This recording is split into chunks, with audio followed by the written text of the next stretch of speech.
Amém. Vamos orar? Pai querido, obrigado. Obrigado, Senhor, pelo teu amor, obrigado pelo teu cuidado, obrigado pela tua correção. Pai querido, tu és Deus, Deus de paz, Deus amoroso, e tu és Pai, nosso Pai. Por isso, Espírito Santo de Deus, tenha total e inteira liberdade de falar conosco. Fala com poder, fala com majestade, mas fale, ó Pai, de tal forma que teu nome que é santo venha a ser glorificado. Pai, é no teu santo nome que eu oro e desde já agradeço. Amém. Primeiro, só para mostrar o peso da palavra, olha o tamanho das Bíblias que eu trouxe para o púlpito, né? Significa dizer que vamos apanhar juntos, né? Normalmente, cada um de nós tem um processo de preparação para a mensagem. Quando eu sei que é eu que vou pregar no domingo, normalmente na segunda-feira eu começo a orar e pensar no texto que eu vou pregar. E aí, durante a semana, eu vou pensando, o Espírito vai falando, até que eu chego à conclusão de qual é o texto que efetivamente eu vou falar. Essa semana, até sexta-feira de manhã, eu tinha o texto. Na sexta-feira de manhã, fazendo o devocional, a leitura bíblica devocional na Bíblia 365, eu fui arrebatado pelo texto devocional. O texto de sexta-feira na Bíblia 365, quantos aqui não sabem o que é a Bíblia 365? A Bíblia 365 é uma Bíblia de leitura. É uma leitura da Bíblia o ano inteiro. Todo dia você lê 2 páginas e pouquinho, e aí no final do ano você leu a Bíblia de Gênesis 1, Apocalipse 22, 22. Então, fazendo essa leitura, eu fui arrebatado pelo texto. Quando eu li o texto, eu falei, bem, o texto que eu tenho preparado, que era um texto de Filipenses, não é mais o texto. Então, eu quero te convidar a abrir comigo a sua Bíblia em Mateus capítulo 23, a partir do verso 13. E 2 curiosidades, né? Preparando o texto, me lembrei do pastor Jeremias Pereira, o Jerezão. Jeremias Pereira, pastor lá da 8ª Presbiteriana de Belo Horizonte, ele contou certa feita que, num domingo, ele era pastor novato, né, pastor iniciante, e aí, na hora do sermão, o pastor titular da igreja pegou um sermão, mas bateu sem dó. E ele sem entender nada, né? Diz que quando terminou o culto, ele foi no gabinete e perguntou, pastor, o que está acontecendo? Aí o pastor olhou para ele e falou, nada. De vez em quando o pastor tem que bater na igreja, porque senão ele se acostuma. E domingo que vem você prega e você vai bater. E a segunda coisa que eu pensei, gente, esse era um sermão perfeito para ser pregado na atualização ministerial quando ela era realizada em Goiânia. Nas reuniões da atualização ministerial, quando o pregador estava empolgado, tinha uma irmãzinha que gritava lá do meio, fala, Jeová! Então eu pensei, gente, essa é uma palavra típica do Fala Jeová. Mateus 23, de 13 a 39. Ai de vocês, mestres da lei, fariseus, hipócritas, vocês fecham o reino dos céus diante dos homens. Vocês mesmos não entram, nem deixam entrar aqueles que gostariam de fazê-lo. Ai de vocês, mestres da lei, fariseus, hipócritas, vocês devoram as casas das viúvas e, para disfarçar, fazem longas orações. Por isso, serão castigados mais severamente.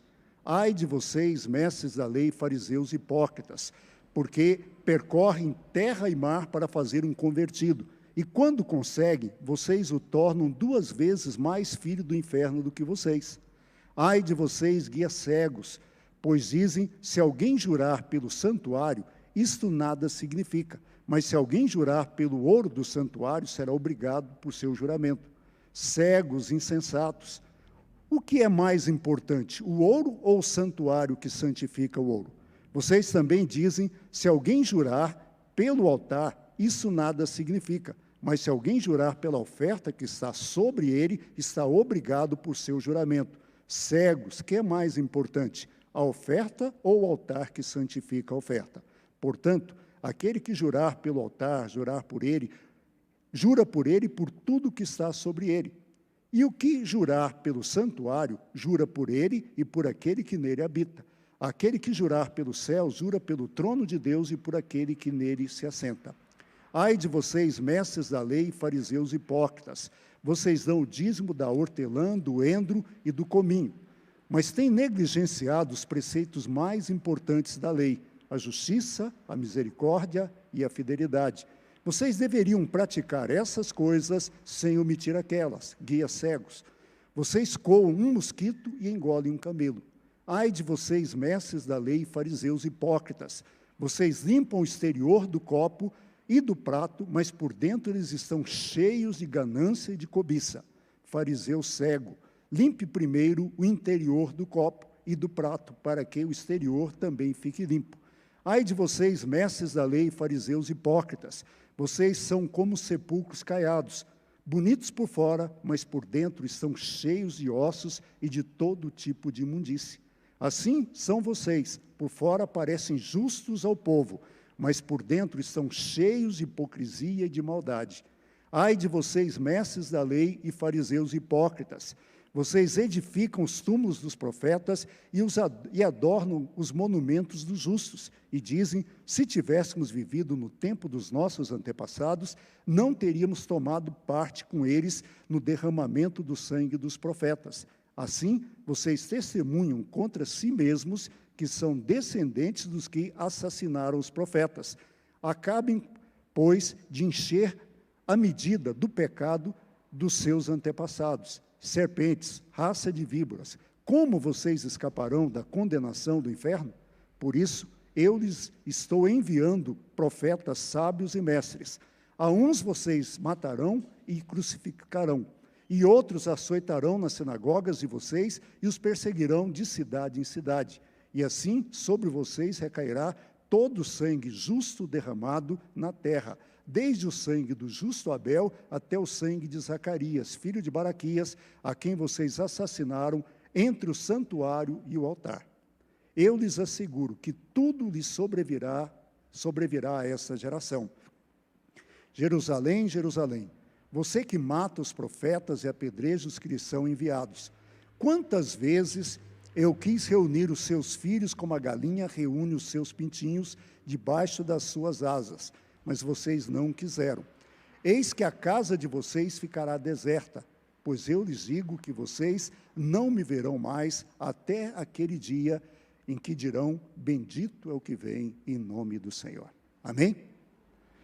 Esse texto, ele relata uma condenação de Jesus para com os mestres da lei e com os fariseus, ou seja, os religiosos, pelo seu jeito de pregar e viver, e não viver aquilo que pregavam. Então, Jesus, durante o texto, ele vai bater muito nisso. No texto, aparecem 8 ais, se considerarmos o verso 14. Se você olhar na sua Bíblia, provavelmente o verso 14 aparece entre colchetes. Se não aparecer entre colchetes, deve aparecer lá no rodapé, que esse versículo não aparece em alguns dos manuscritos. Ou seja, alguns dos manuscritos não aparecem. Mas se contarmos ele, são 8 ais. Olha só, vejamos os ais de Jesus. O primeiro ai é contra a falta de arrependimento de toda a liderança, está no verso 13. O segundo ai é contra a avareza, está no verso 14. O terceiro ai é contra o zelo cego. O quarto, contra os juramentos levianos. O quinto, contra o grande valor dado aos pormenores da lei, em detrimento do essencial da lei.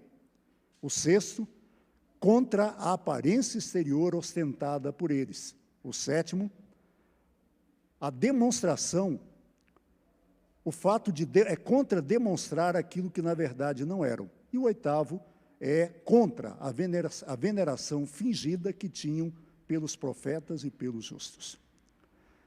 E é interessante vermos que lá no verso 25, Jesus diz que eles são culpados pelo sangue de Abel, do justo Abel, e pelo sangue do profeta Zacarias, filho de Baraquias, que eles assassinaram entre o altar e o santuário. A morte de Abel está em Gênesis 4:8. A morte de Zacarias o assassinato de Zacarias está em 2 Crônicas 24, de 17 a 22. Acontece que, na Bíblia hebraica, A Bíblia hebraica só tinha o Velho Testamento. E na Bíblia hebraica, o primeiro livro era Gênesis e o último livro era Crônicas. Então, o que Jesus está dizendo para eles é o seguinte: olha, contra vocês está tudo escrito, de Gênesis a Apocalipse. Do primeiro livro que relata quando se matou um justo, que era Abel, ao último livro que registra a morte do justo Zacarias. Por isso, pesa sobre vocês isso. Pesa sobre vocês isso. Bem, agora vamos para a segunda parte, né? Há uns anos atrás, muitos anos atrás, já nem me lembro quando foi, que foi muitos anos atrás, eu participei de um congresso, e nesse congresso teve um workshop com o pastor Valdir Stoinagel. Não sei se você sabe o que é um workshop, né? Workshop é um seminário, é uma oficina. A diferença que a gente faz é o seguinte: quando serve cafezinho, é oficina. Quando tem coffee break, é um workshop. Então, como lá tinha um coffee break, era um workshop. E nesse workshop com o pastor Valdir Stoinagel ele foi, durante muitos anos, presidente da Visão Mundial, ainda hoje ele é líder da Visão Mundial, ele é pastor da Igreja Livre em Curitiba, e o Valdir Stoinagel ele fez um exercício. Ele fez uma meditação sobre o Cântico de Maria, que está em Lucas 1, de 43 a 56. Ele fez, e aí ele falou o seguinte: agora vocês vão ter 30 minutos para cada um de vocês escreverem o seu cântico. Maria escreveu o cântico dela. Agora, cada um de vocês, participantes, vão escrever o seu cântico. O cântico de Maria é aquele: minha alma engrandece ao Senhor, meu espírito se alegra em Deus, meu Salvador. Pois com grande poder e grande força tem feito grandes feitos, e sobre nós tem derramado misericórdia. Santo, santo, santo. E aí cada um de nós foi escrever isso. E aí, hoje nós vamos fazer esse exercício com esse texto. E eu vou usar também um referencial. O meu grande referencial de Bíblia, o meu professor de Bíblia, foi o pastor Thomas Fife. E o pastor Thomas Fife, lá nos anos 1980, do milênio passado, ele sempre dizia que nós evangélicos somos os fariseus dessa época. Ele fala: não, nós evangélicos, nós somos os fariseus dessa época. Por isso eu vou reler esse texto, e eu vou reler numa versão mais contextualizada, que é a mensagem, só que nós vamos fazer um exercício, tá? Onde aparece líderes religiosos ou mestres da lei, eu vou dizer pastores. E aonde parece evangélicos, eu vou dizer evangélicos, tá? Para que isso? Para que o texto possa ser vivo para a gente. Ou seja, vamos viver o texto. Então, vamos lá? Então, estou lendo na Bíblia a mensagem, tá? Mesmo texto, Mateus 23, de 13 em diante. Eugene Peterson traduziu assim: não aguento mais vocês, pastores, líderes e evangélicos. Vocês são um caso perdido, impostores. A vida de vocês é uma enorme barreira para o reino de Deus. Vocês recusam a entrar e não permitem que outros entrem. Eu estava pensando nesse texto e me veio uma frase. Pastor Roberto Fife, meu amigo, pastor lá em Portugal, ele diz o seguinte, que algumas pessoas se batizam e elas ficam sentadas na escada do batistério. Elas não saem para evangelizar e não deixam ninguém entrar. Isso acontece quando a nossa vida não bate com aquilo que nós pregamos. E é interessante a gente ver isso, né? Jesus, quem está falando aqui é Jesus, hein? Eu só estou lendo o que Jesus falou. Você que ficar com muita raiva, chega em casa e briga com Jesus, tá? E o que Jesus está dizendo é isso: olha, vocês são um caso perdido. A vida de vocês é uma enorme barreira para o reino de Deus. Vocês recusam a entrar e não permitem que outros entrem. É interessante vermos, né? Quando você vê os nossos pastores televisivos. O testemunho deles atrapalha a entrada de muitas pessoas no reino de Deus. Eles falam tanta besteira que, ao invés de atrair pessoas para o reino de Deus, eles afugentam pessoas do reino de Deus. E mais, para as pessoas lá de fora, todos os crentes são iguais. Então, nós e eles somos farinha do mesmo saco. E, por isso, nós precisamos entender isso. Nós precisamos entender essa realidade. Vocês, pastores e líderes e evangélicos, são um caso perdido, impostores. Viajam meio mundo para fazer um convertido e, depois que conseguem, o transformam numa réplica de vocês mesmos, duplamente condenada. Pergunta: quando nós fazemos missões, nós estamos pregando o Evangelho ou estamos pregando a cultura? Nós estamos pregando o Evangelho ou estamos fazendo colonialismo cultural? Teve um missionário do século XIX, chamado Hudson Taylor. Ele foi o primeiro missionário da Inglaterra para a China, um dos primeiros. E aí ele chegou na China, o povo chinês, os homens chineses, todos usavam aquela túnica, né? Calçado com tamanco. E os missionários britânicos, todos eles de terno e gravata. Aí Hudson Taylor olhou e falou: gente, a gente não atinge esse povo desse jeito. E aí o que ele fez? Ele mandou fazer uma túnica e passou a andar de túnica e de chinela. O povo aceitou, mas os outros missionários queriam mandá-lo de volta para a Inglaterra porque diziam que ele estava ficando doido. Como ele expunha o Evangelho desse jeito? Ou seja, aqueles missionários, eles estavam pregando, era a cultura do Evangelho, não o Evangelho. E muitas vezes nós fazemos missões, não é para tornar o nome de Deus grande, mas é para tornar o nosso ideal grande. Conta-se que certa feita um navio britânico naufragou, e aí alguns marinheiros chegaram a nado numa ilha deserta. E ao chegar eles viram os nativos, e eles ficaram com medo, desarmados. Meu Deus, o que vai ser, o que vai ser? Aí um falou: para, fica tranquilo. Eles são todos cristãos, eles falam inglês. Desde quando falar inglês faz alguém cristão? Mas é a nossa cultura. E Jesus continua dizendo: vocês são um caso perdido, um poço de estupidez e arrogância. Vocês dizem: se alguém faz uma promessa com o dedo cruzado, ela não vale. Mas se jurar com a mão na Bíblia, então é sério. Quanta ignorância! O couro da Bíblia é mais importante do que a pele das mãos? Que tal esta bobagem? Se você aperta a mão de alguém quando faz uma promessa, a promessa não tem valor. Mas se levanta as mãos, tomando Deus por testemunho, então ela é válida. Que disparate! Que diferença faz apertar ou levantar a mão? Promessa é promessa. Que diferença faz se ela é feita dentro ou fora de uma igreja? Promessa é promessa. Deus está presente, observando tudo e chamará vocês à responsabilidade. Já pensou nisso? Não. Olha, se está com a mão na Bíblia, a promessa é válida. É típico juramento, né, em tribunal. Coloca a mão na Bíblia e jura dizer a verdade, somente a verdade. O mentiroso vai continuar mentindo do mesmo jeito.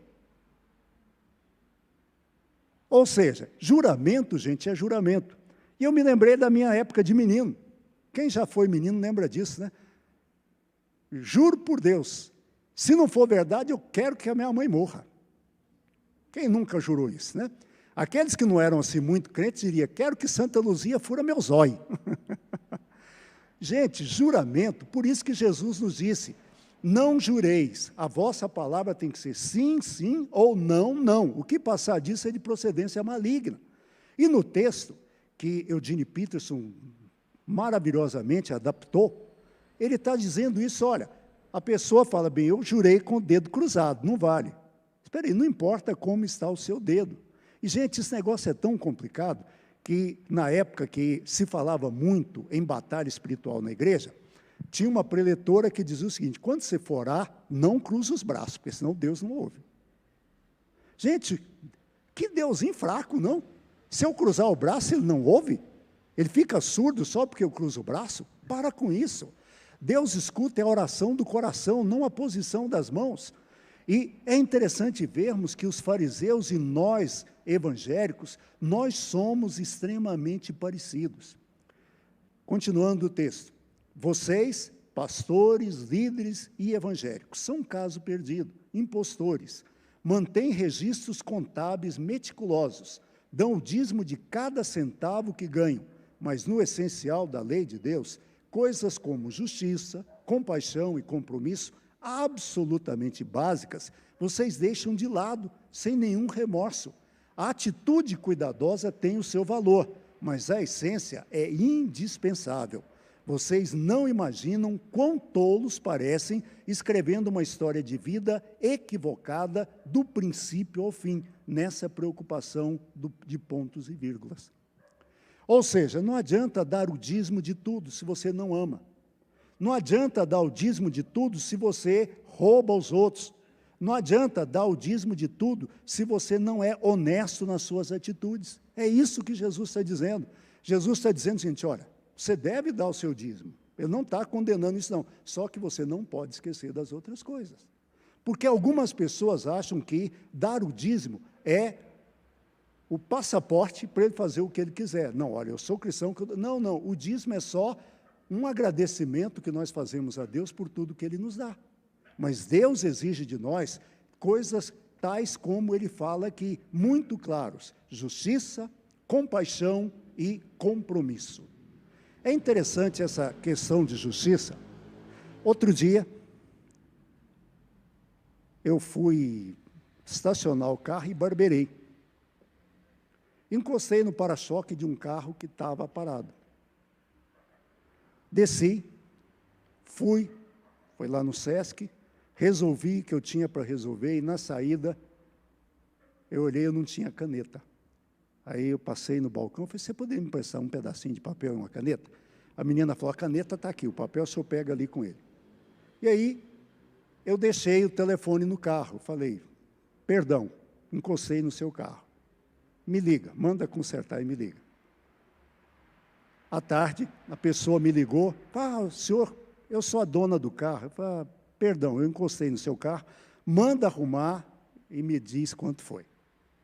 Aí passou um tempo, ela disse que ia fazer, demorou um pouquinho, ela demorou mais ou menos uma semana, e ela me ligou, seu Gerson, eu mandei fazer, ficou em tanto. Eu falei, me dá o seu Pix. Ela deu, não tem Pix. Falei, você tem conta na Caixa? Tem. Então, eu tenho conta na Caixa, fiz a transferência.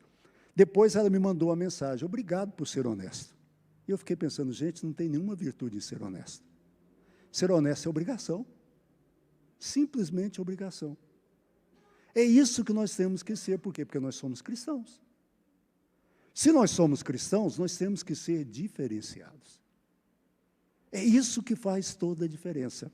Não essa coisinha, peguinho, detalhezinho, né? Às vezes nós ficamos presos em picuinhas, pequenas coisas, e esquecemos o essencial. Continuando, vocês, pastores, líderes e evangélicos, são um caso perdido, impostores. Vocês dão polimento ao exterior das suas taças e vasilhas para que possam brilhar ao sol, enquanto o interior está sujo com a sua cobiça e glutonaria. Evangélicos tolos. Esfregue o interior, e então o exterior brilhante fará algum sentido. Não adianta nada a gente fazer cara de piedade, orar de olhos fechados, tremer a voz, Jeová, se por dentro não tem nada. Se você faz isso e por dentro você é limpo, amém, pode fazer. Mas se você está fazendo só para chamar a atenção, Deus está querendo te vomitar. Deus não aceita essa hipocrisia. Por isso, nós temos que entender que Deus vê o nosso coração. O que Deus vê em mim, você, é o nosso coração. É isso que Deus está olhando. Deus não está preocupado com o exterior. Se eu uso uma roupa de crente, né? Felizmente, isso diminuiu muito, mas antigamente, crente para ser crente tinha que usar roupa de crente. E aí, algumas igrejas tinham o diácono que ficava medindo o tamanho do cabelo das irmãs, quantos palmos abaixo da nuca, e o vestido, quantos dedos abaixo do joelho. Gente, se roupa fizesse um bom cristão, era só ter empresários evangélicos para dar roupa comprida para todo mundo, né? Ia ser tão fácil evangelizar, né? Mas não adianta ter roupa comprida e a língua maior do que a roupa. Muitas vezes a pessoa tem uma roupa que bate no joelho e uma língua que bate no chão. Não tem nenhum sentido. E é isso que Jesus está condenando. Vocês, pastores, líderes e evangélicos, são um caso perdido, impostores. Vocês são como lápides de sepulturas, bem feitas, grama parada e flores à volta, mas 7 palmos abaixo o que existe são ossos podres e carne comida por vermes. Para quem olha, vocês parecem santos, mas por baixo dessa verniz são uma fraude. Irmãos, a vida cristã é coerência. É coerência. Não adianta você fingir que você é. Tem gente que finge que é. Parece que é. E ele chega no meio dos crentes, e ele sabe o linguajar dos crentes, ele sabe o horário de falar, oh glória, oh aleluia, ele sabe o horário, mas não tem nada por dentro. E é isso que Jesus está condenando. Em Buenos Aires, um dos pontos turísticos de Buenos Aires é o cemitério. O cemitério é uma beleza. Os túmulos são todos feitos, né, de mármore. Mármore bonito, aquele mármore preto, né? Tem lá o túmulo de Evita Peron, de Juan Perón. Está tudo lá, e bonito. E você vai lá para passear, porque é um ponto turístico. Mas se abrir aquilo, meu Deus do céu, é mau cheiro, é fedor, é coisa podre. E algumas pessoas também são assim. E Jesus continua dizendo, vocês, líderes religiosos, vocês, pastores, líderes e evangélicos, são um caso perdido, impostores. Desculpa,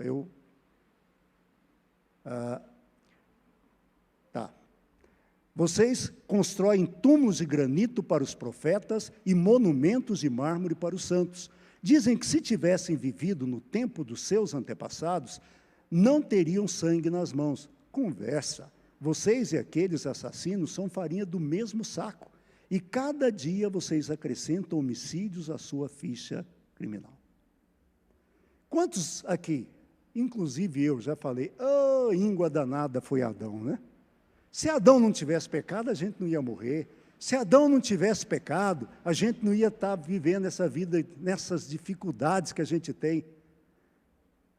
Mas se eu e você estivéssemos no paraíso, será que a gente não ia fazer a mesma coisa? E mais, quando a gente vê aquela nação de Israel no deserto, o povo de coração duro, será que não viu Deus fazer tanto milagre? Se a gente estivesse lá, a gente ia ser igual. Porque nós somos seres humanos, o nosso coração é ruim mesmo. Nós íamos fazer igual ou pior. Tanto é que é o que a gente vê nos nossos dias, né? Eu brinco, né? Se eu só fazer um acréscimozinho aqui, não tem nada a ver, mas eu sempre digo que eu acho que a doutrina da reencarnação não tem nenhum significado. Porque quem acredita na reencarnação, eles dizem que as pessoas estão melhorando, elas reencarnam melhorando. E o mundo está piorando. Como é que as pessoas estão melhorando e o mundo está piorando? Não bate, não bate. Eu mesmo, a gente dizia, não, se eu vivesse naquela época, eu não fazia aquilo de jeito nenhum. Serpentes, répteis traiçoeiros, pensam que vão ficar sem castigo, acham que vão sair sem pagar, é por causa de pessoas como vocês que enviam profetas, guias sábios e mestres, geração após geração. E geração após geração, vocês os tratam como lixo, incitando linchamentos e abusos contra eles. Se tem uma coisa que a gente descarta, é pessoas que nos chamam na responsabilidade. Nós gostamos de ouvir pessoas que falam coisas que enchem o nosso ego. Pessoas que pregam, olha, você é cabeça, você não é cauda, você vai reinar, você vai enriquecer. Estão cheios por aí. O auditório deles está cheio, porque é uma mentira, mas é o que o ouvido quer ouvir. É isso que o ouvido quer ouvir. Agora, quem prega o Evangelho, quem prega corretamente, quem prega a palavra de Deus, esses são perseguidos. Esses são linchados. Esses são jogados fora.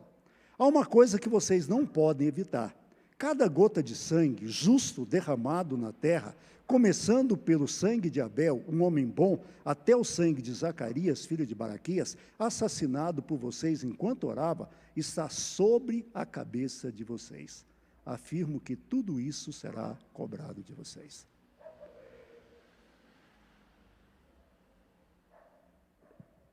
O que eu posso dizer desse texto? Palavra de salvação. Só isso. Esse é um texto duro, irmãos. Esse é um texto duro, mas é um texto que nós precisamos ouvir. Em vários desses ais, nós nos vemos. Vários desses ais, nós estamos lutando contra eles. Eu sempre digo isso, né?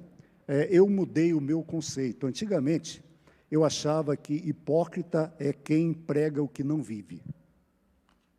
Depois que eu fui ficando mais velho, eu cheguei à seguinte conclusão: hipócrita não é quem prega o que não vive. Hipócrita é quem prega aquilo que não quer viver. Esse é hipócrita. Há uns anos atrás, eu trabalhava com uma professora de português, Rose Falhari, e um dia ela me perguntou, falou, Gerson, você acredita em tudo que você prega? E eu falei para ela, falei, Rose, a pergunta não é boa. Se você me perguntar, Gerson, você consegue viver tudo que você prega? Eu ia te dizer, ainda não. Ainda não.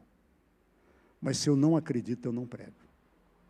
Vida cristã, meus amados, é coerência. Quero chamar o Ministério de Louvor para ir chegando aqui à frente. E nós, cristãos, temos que viver nessa coerência. Não adianta nós andarmos vestidos como crente, falando como crente, se nós não temos o coração de crente. Não adianta nada nós sermos um sepulcro caiado, bonitinho por fora, mas por dentro é carniça, é podridão.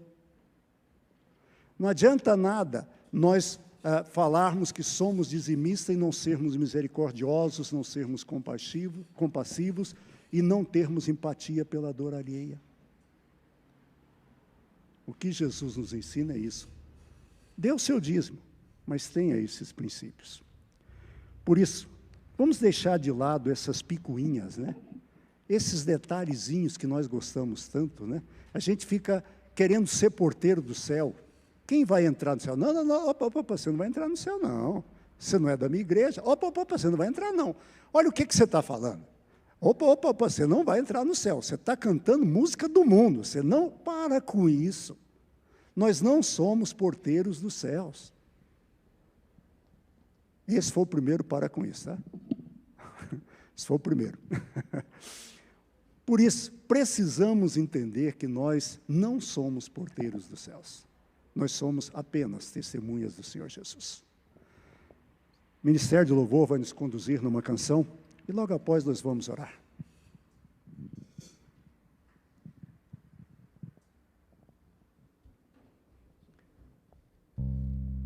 Luiz, aquela água dela para mim?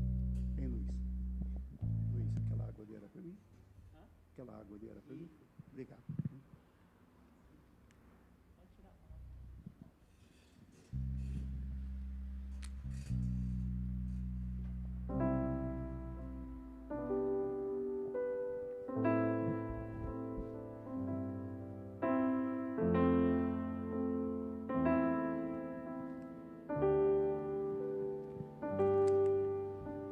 Sonda-me, Senhor, e me conheces.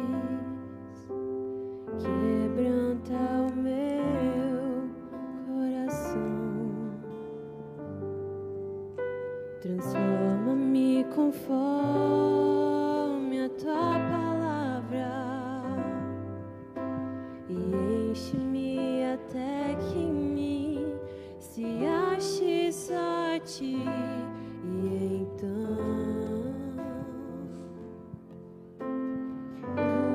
usa-me, Senhor,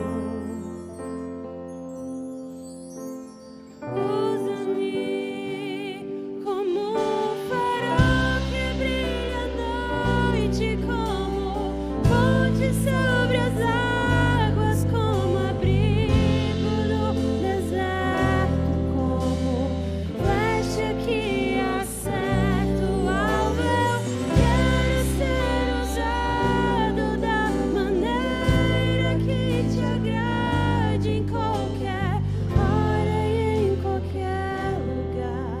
Eis aqui a minha vida, usa-me, Senhor, usa-me. Pai querido, queremos ser usados pelo Senhor. Queremos, ó Pai, ser esse farol que brilha, Senhor.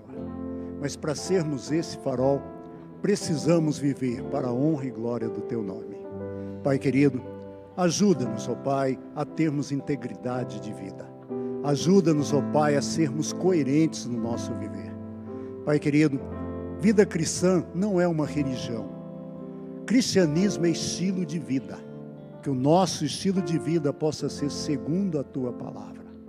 Pai querido, perdoa a minha vida, Senhor. Me perdoa tantas vezes em que eu tenho agido como o texto. Quantas vezes o Senhor tem olhado e falado, ai de você, Gerson, ai de você. Quantas vezes nós temos agido assim. Por isso, Senhor, tenha misericórdia. Perdoa-nos, ó Pai, e ajuda-nos a viver nessa novidade de vida. É no Teu nome que eu oro, é no Teu nome que eu peço e desde já agradeço. Amém, amém.